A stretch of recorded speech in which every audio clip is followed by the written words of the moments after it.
Hey guys, it's Rachel Worthy with another episode of Greenhouse TV. And today we're talking about the art of deduction. It's elementary, my dear Watson.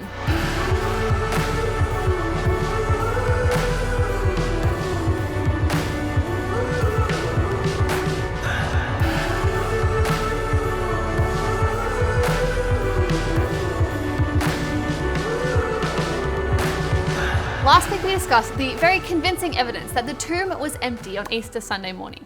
If you haven't watched that video yet, I encourage you to check it out. It'll be linked in the description below. But the fact that the tomb was empty on Easter Sunday morning doesn't necessarily mean that Jesus was raised from the dead. Perhaps the disciples did steal the body, or perhaps Jesus never really died in the first place. Today we're going to be discussing the possibilities and doing a bit of deduction. I love the book, The Adventures of Sherlock Holmes. I read this on my honeymoon and it will always remind me of that. And one of the most memorable scenes from the book for me is when Sherlock Holmes and Watson are trying to figure out who the person is who's involved in this particular crime. And the only evidence they have is a battered up old hat. Now, Watson says, look, I can't tell anything about this dude from looking at this hat, and he gives the hat to Sherlock Holmes. And Sherlock Holmes looks at the hat, and this is what he has to say about the person who owns the hat based on the hat. He says that the man was highly intellectual is of course obvious upon the face of it, and also that he was fairly well-to-do within the last 3 years, although he's now fallen upon evil days. He had foresight, but less now than formerly, pointing to a moral retrogression, which, taken with the decline of his fortune, seems to indicate some evil influence, probably drink, at work upon him. This may account also for the obvious fact that his wife has ceased to love him. He has, however, retained some degree of self-respect. He is a man who leads a sedentary life, goes out little, and is out of training entirely. Is middle-aged, has grizzled hair which he had cut within the last few days, and which he anoints with lime cream. These are the more patent facts which are to be deducted from the hat. Also, by the way, that it is extremely improbable that he has gas laid on his house. Now, you read what Sherlock Holmes say all this, and you think, that is absurd. But then he goes through and explains point by point why this must be so, and by the end you are very convinced and thinking yourself very stupid. Now, I won't pretend to be as smart as Sherlock Holmes, but nevertheless, we will approach the issue of the empty tomb and the possibilities surrounding it with the powers of deduction.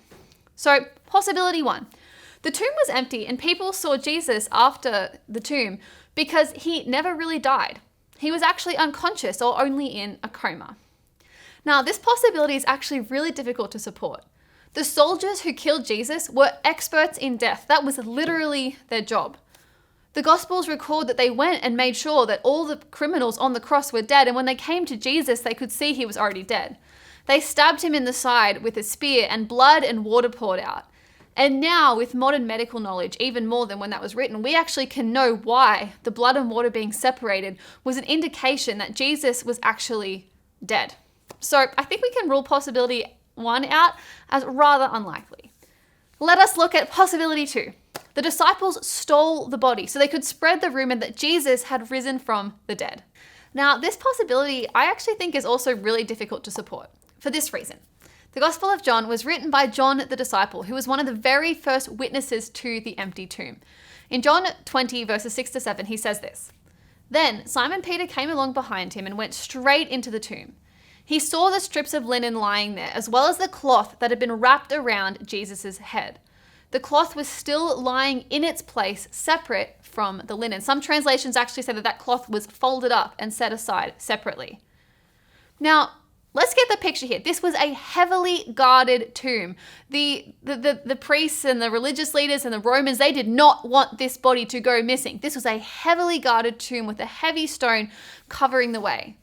To believe that Jesus' disciples stole the body would mean that they had to overpower the guards, roll the stone aside, go into the tomb, unwrap the dead body, fold up the face cloth while they're in a hurry under the pressure of the soldiers, and then take the naked dead body out from the tomb, which is, in my opinion, an extremely unlikely story. Somebody who was trying to steal this body with huge time pressure would not have taken the time to unwrap it or fold up the face cloth to leave it there. So I think we can rule this out as also pretty unlikely. Possibility 3 is somebody else stole the body. The guards or somebody who would have had time to fold the face cloth because they wouldn't have been under time pressure. But why? What possible motive? This was everlasting shame to the Romans and to the Jews. It made the guards look like failures at their jobs, and there would have been significant reward to anyone who could have returned the body of Jesus. So I think it's very unlikely that somebody else stole the body. Possibility 4, Jesus really did rise from the dead. So let's look at some evidence to support this. The disciples are portrayed in the New Testament as being afraid and unbelieving when Jesus died. If they had wanted to write an epic story about their risen hero, what they probably would have written is that Jesus died and they went around telling everybody, don't you worry, he's going to be risen from the dead. We know it. He's going to be awesome. He said this was going to happen and we know it's going to happen. But we see the exact opposite. The disciples were faithless. The disciples were afraid. The disciples were hiding. And then Jesus rose from the dead anyway. This is not a likely story to make up if you're planning to steal the body to make yourselves look good.